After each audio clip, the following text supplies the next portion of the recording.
Olá pessoal, nesse vídeo nós vamos falar sobre construção de layout usando CSS. E para isso a gente vai ver algumas propriedades que vão nos ajudar até chegar realmente no modelo de construção de layout. Então vamos começar falando de elemento flutuante, que é determinado pela propriedade float. Ao fazer um elemento flutuante, você faz com que ele saia do fluxo normal de posicionamento.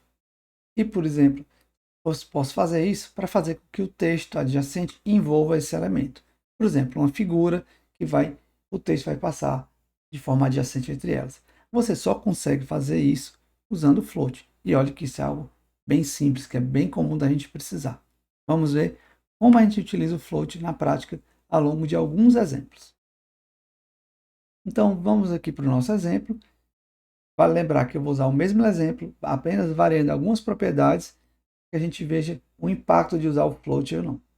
Então, tem uma regra que vai afetar parágrafo e tem uma regra que vai afetar elementos que têm o ID content.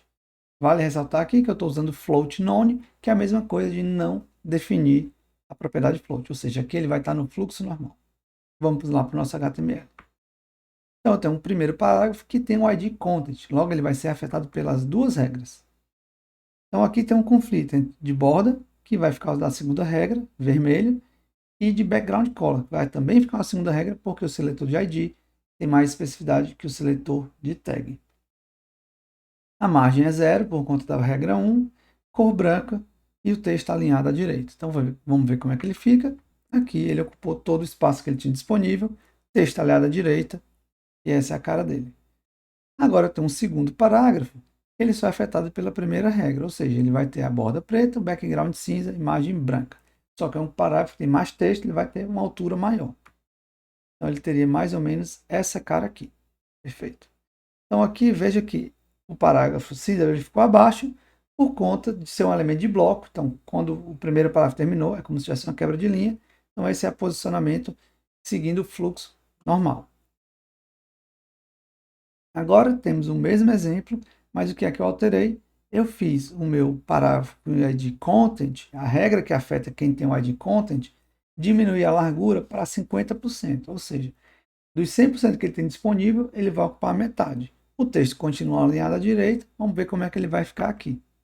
Dessa forma, ou seja, a única coisa que aconteceu, ele deixou de ocupar a largura toda. E por isso ele ficou maior na altura. Agora vamos ver o que acontece com o nosso segundo parágrafo. De novo, ele vai ser afetado só pela primeira regra. Lembrando que eu continuo com o float none, então ele vai ter a quebra de linha e vai aparecer embaixo. Então, o nosso segundo parágrafo não sofreu nenhuma alteração. Ele apenas está um pouco mais embaixo, porque o primeiro parágrafo agora ocupa 50% menos de largura e teve que ter mais altura para caber o conteúdo. Continuando, agora sim, eu vou fazer a utilização do float, eu vou trocar o valor, ele não está seguindo o fluxo normal, agora ele sai do fluxo normal e eu fiz o que? Ele ficar float left, flutuante à esquerda. Veja que eu mudei o alinhamento do texto também para a esquerda e continuo com 50% do tamanho. Então aqui a gente vai ver uma diferença. O nosso cara vai ficar aqui alinhado à esquerda, com o texto à esquerda. Tá? Agora vamos ver o que acontece com o parágrafo seguinte.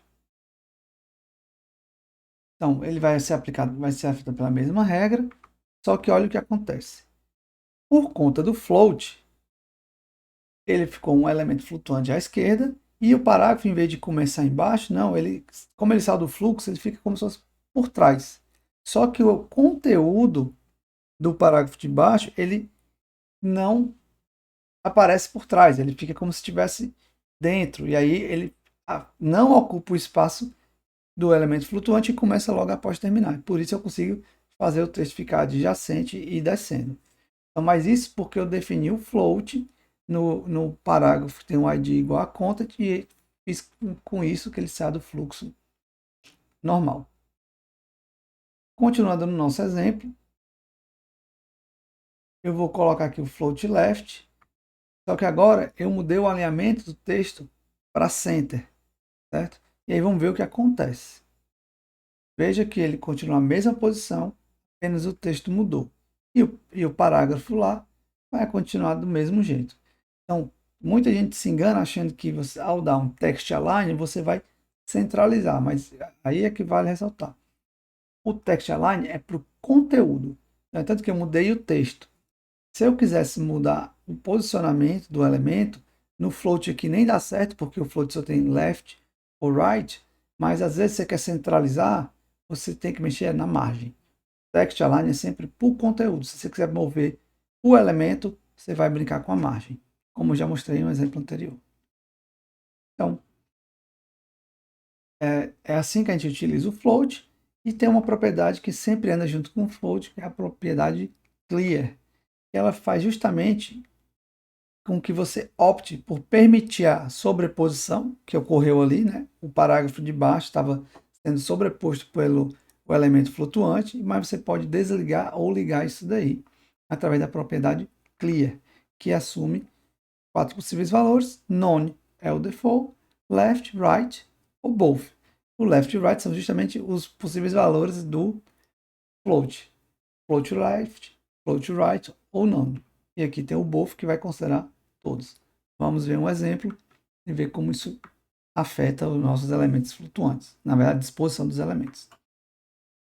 Então aqui eu tenho um parágrafo, um seletor para parágrafo, vai ter o background azul claro, com a borda vermelha, uma imagem que vai ser sempre flutuante à direita, e um cabeçalho que vai ter o clear none, que é o valor padrão. Ele tem uma borda de 6 e um background cinza. Então vamos lá ver o nosso código. Então eu tenho um parágrafo que tem uma imagem flutuante, certo? Então ele vai ser afetado, esse parágrafo vai ser afetado pela primeira regra e a imagem pela segunda. Então, na aparência vai ficar algo assim. Veja que, nesse caso, a minha imagem está passando do parágrafo. Por quê? Porque a minha imagem ela é maior do que a altura do parágrafo. E por que a altura do parágrafo não estende até lá? Porque a minha imagem é um flutuante. Então, sai do fluxo normal, então o parágrafo não calcula o tamanho da imagem. É como se ele estivesse por cima. E agora, eu tenho um elemento H5, que naturalmente vai ficar abaixo do parágrafo, concorda? Porque ele é um elemento de linha.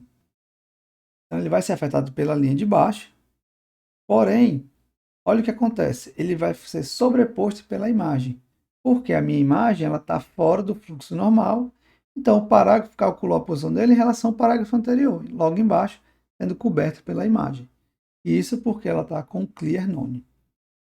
Eu posso desabilitar essa sobreposição. Então aqui é o mesmo exemplo, o primeiro parágrafo vai estar do mesmo jeito. O que muda agora é que o meu segundo parágrafo tem a propriedade clear right, ou seja, ele vai desabilitar a sobreposição de elementos flutuantes que vem à direita.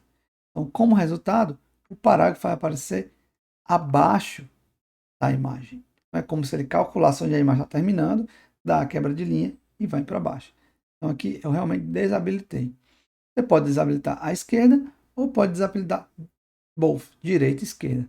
Então, essa é uma propriedade bastante interessante, bem utilizada. Quando a gente não tinha os modelos mais atuais de construção de layout, basicamente a gente construía layouts usando isso, então era mais utilizado, mas todos os frameworks hoje de CSS a gente tem classes atalho para determinar float e clear, porque ainda é bastante utilizado, talvez nem tanto para construir layout, mas sim para adequar o conteúdo em algumas posições, mas é importante saber conhecer essas duas propriedades. Uma outra propriedade que também caminha junto com essas é a de overflow. E aí está justamente relacionada com o caso do elemento flutuante quando ele ocupa uma área maior do que o elemento pai. Lembra da figura do Sonic lá, né? É esse exemplo que a gente vai trabalhar. Então você vai especificar o comportamento do pai caso o filho seja muito grande, que pode ser hidden ou visible, e a gente vai ver o que isso quer dizer. Então vamos lá para o mesmo exemplo agora, só que eu não tenho mais o H2, tem o mesmo parágrafo com a imagem dentro. Nesse caso aqui, eu não determinei o overflow, quer dizer, determinei ali como visible, e vamos ver o que acontece. O visible é o padrão. Então, o o vazamento vai ficar visível. Então, o mesmo exemplo é como estava antes. Ali a figura do Sonic, ele passa do tamanho do parágrafo.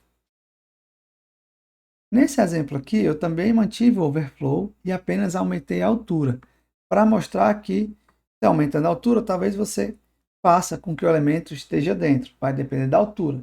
Mas aqui, nesse caso, eu tive que forçar. Mas talvez se meu texto tivesse 2, 3 linhas, eu não precisasse definir o overflow, porque ia ficar lá dentro, de toda forma. Porém, se eu não quiser assim, que essa sobreposição fique visível, que esse vazamento fique visível, eu posso mudar para hidden. E aqui, veja que eu tirei a altura do parágrafo. Então, o que vai acontecer é que o parágrafo ele vai esticar o suficiente para que a figura fique toda dentro do parágrafo, ou seja, para que o elemento flutuante fique dentro do elemento pai. Mas você tem que ter cuidado, porque se você coloca overflow hidden mais fixa a altura, se essa altura for menor do que o espaço que seria necessário para esconder o vazamento, o efeito que você vai ter é o seguinte: você vai clipar a figura. Então ele não envolveu completamente porque a altura que você definiu é menor do que o necessário. Mas o vazamento não fica visível, fica escondido, fica hidden. Ok? Então, essas são as possibilidades utilizando a propriedade overflow. Agora sim, nós vamos falar realmente da construção de layout.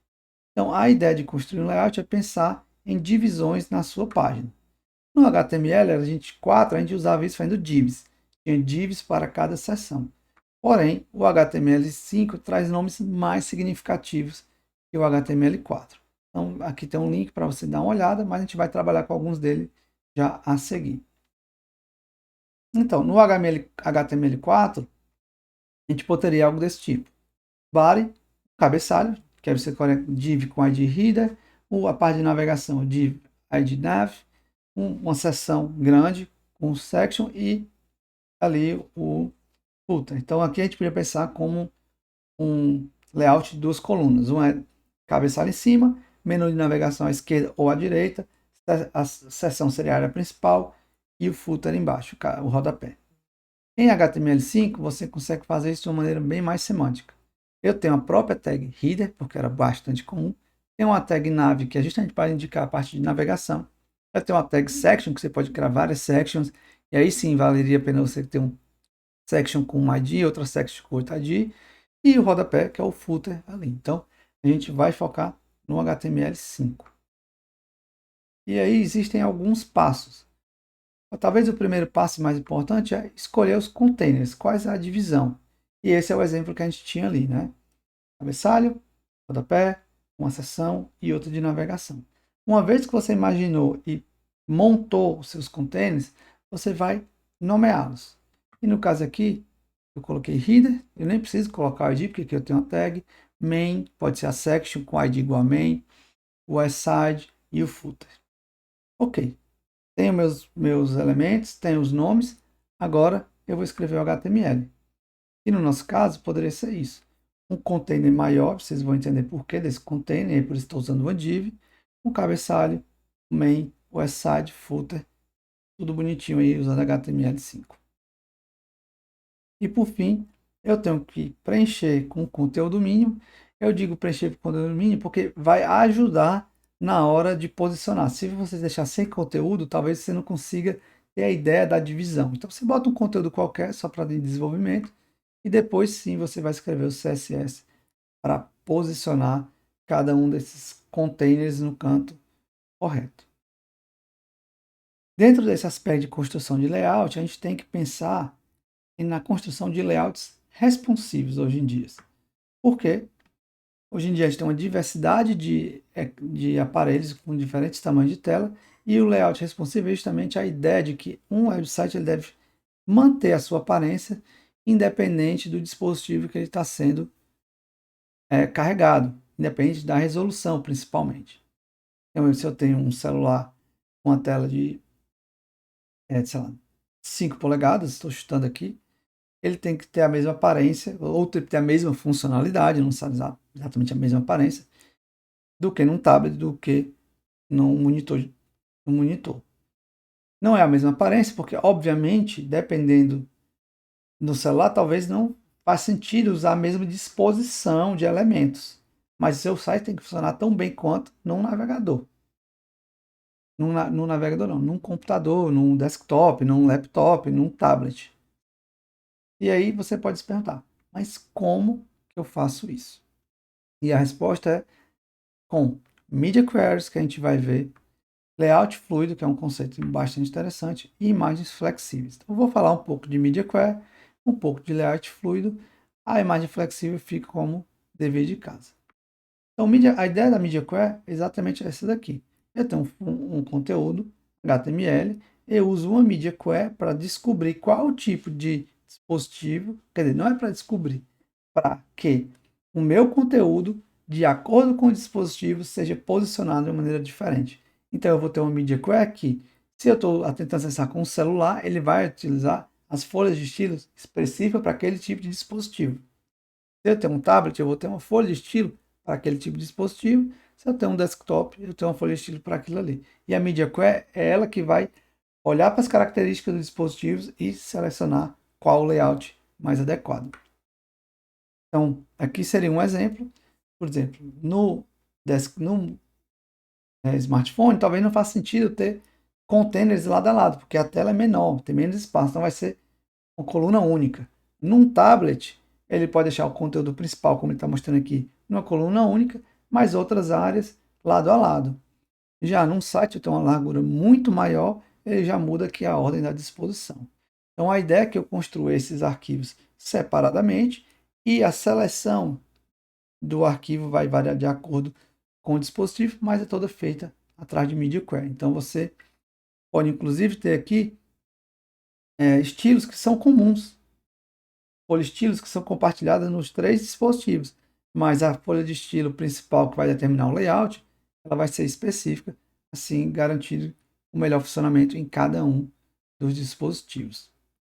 Então aqui é como você faria, um exemplo de Media Query, por exemplo, aqui eu tenho para aplicar em dispositivos móveis, eu usei aqui o @media only screen, que é fazer o tipo de dispositivo, que é screen, e eu estou falando, ó, que tem a largura máxima de 400 pixels, eu vou aplicar essas regras. E que seriam as regras que seriam aplicadas em celulares. Aí a segunda, focando em tablet, a largura mínima 401 e a máxima 960. Então, beleza, aqui eu vou enquadrar tablets.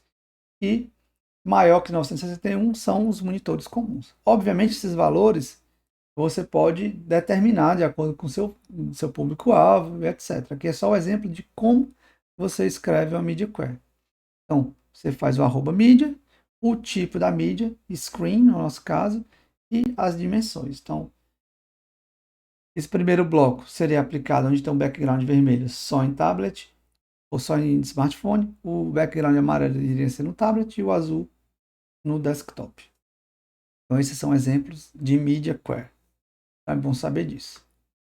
Temos ainda 2 principais tipos de layout. Layout fluidos, que são que esticam e encolhem de acordo com a largura. São os mais genéricos, mais diria que são os melhores de ser utilizado hoje em dia, ou layout de largura fixa. Mas também funciona bem, mas ao contrário do outro, ele tem uma largura fixa independente da largura da tela. Então pode ser mais difícil de adequar nos dispositivos, mas é uma possibilidade.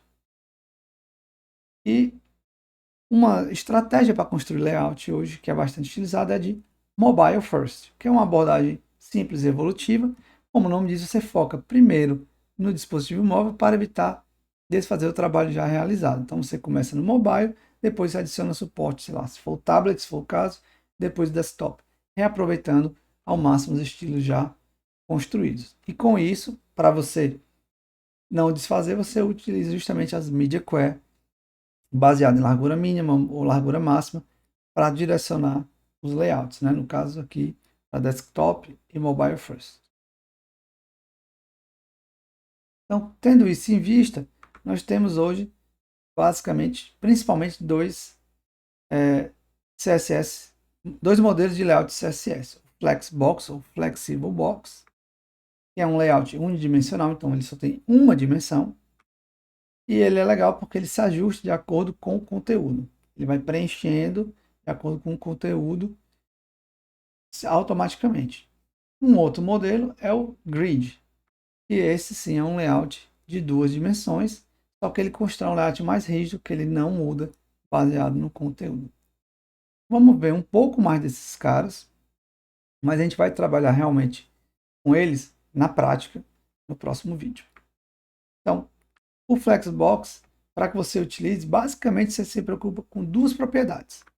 Flex Direction, que vai ser row ou coluna, ou seja, linha ou coluna, se você vai dizer que eles vão ficar lado a lado ou um abaixo do outro.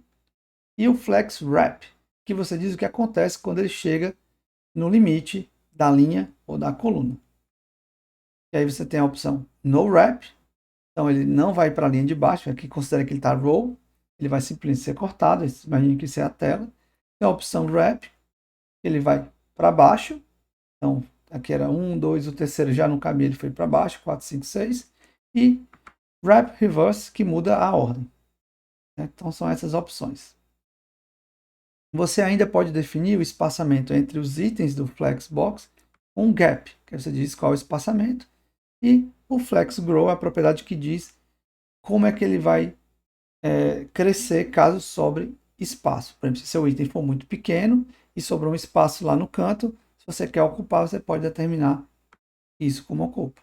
Então, se você não determinar o valor, ele não vai ocupar, é o padrão, mas você pode usar o Grow 1 para fazer que ele ocupe. Então, aqui é um exemplo. Esse meu container tem que ser do tipo Flex. Então, cada item aqui vai ter um background azul claro e um pad, um espaçamento qualquer. Aqui, como eu não defini nada de flex, essa é a aparência, certo? Cada div é um elemento de bloco, vai ocupar o espaço máximo, tem uma bordazinha branca ali porque é a margem do container. Então vamos olhar para esse exemplo agora, fazendo com que o container seja um container flex e eu coloco a direção dele, flex direction row com 20 pixels de gap. Então esse é o efeito que você vai ter. Os caras já não ocupam mais a largura toda, só o mínimo necessário, e ficam lado a lado, em vez de ser a linha, mesmo sendo elementos de bloco, porque eu tornei o meu container um container flex com gap de 20 e flex direction de row. Então vamos ver agora um outro exemplo, seguindo a mesma abordagem, o mesmo CSS, flex, gap de 20, row e wrap. Então vamos ver o que acontece. Agora eu tenho a primeira div lá é bem grande, com um texto bem grande. O que vai acontecer é que ele ia ocupar a página inteira. E o que acontece é ele quebra de linha para fazer as outras. Ou seja, ele gerou uma linha automática, apesar de ser unidimensional, por conta da propriedade wrap. Agora eu tenho um outro exemplo. Novamente aqui. E o que eu mudei agora foi o Flex Grow. Então, deixa eu voltar aqui. Eu adicionei no item o Flex Grow, ou seja, se sobrar espaço, ele vai preencher ao máximo. Então, o que ele fez aqui, ó, esticou o primeiro, ainda coube o segundo, e veja que na linha de baixo, agora, eles estão todos do mesmo tamanho, porque eles esticaram ao máximo para caber na tela. Certo? Então, essa propriedade também você pode utilizar. Agora, vamos construir o mesmo layout usando o grid. Então, aqui a regra, eu digo que o meu display agora é grid, meu container, lá em cima.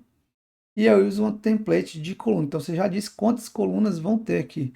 Um FR, um FR, um FR, para dizer que é uma fração. Então, a sua tela vai ser dividida em 3 frações do mesmo tamanho. E o gap entre eles continua sendo de 20 pixels. Então, ao gerar o mesmo layout, a gente vai ter isso daqui. O primeiro texto vai aumentar na altura, porque ele vai ocupar só um terço da tela, e os outros vão ter um terço. Então, basicamente, essa diferença. É claro que tem bastante coisa de grid, de flex para a gente utilizar, mas eu queria apenas dar uma noção, até porque não vai ser tanto foco. Mais para frente a gente vai utilizar framework CSS que já vem com um modelo de layout próprio, que utiliza por baixo isso daí, então a gente não precisa se preocupar tanto com isso. Mesmo assim, a gente agora vai utilizar todo o conteúdo que a gente viu nessa série de vídeo para melhorar o currículo que a gente usou na última prática, na série anterior de vídeos. Então, a gente vai usar todo esse conteúdo para deixar ele bonito, e lá eu vou usar layout, e aí vocês vão ver na prática como utilizar mais detalhes. E também vou deixar links de referência para esses modelos de layout para vocês, caso tenham interesse, estudarem em detalhe. Então era isso por esse vídeo, pessoal. Vamos lá na prática agora melhorar, enriquecer o nosso CV, e a gente se vê. Fiquem por aí. Fui.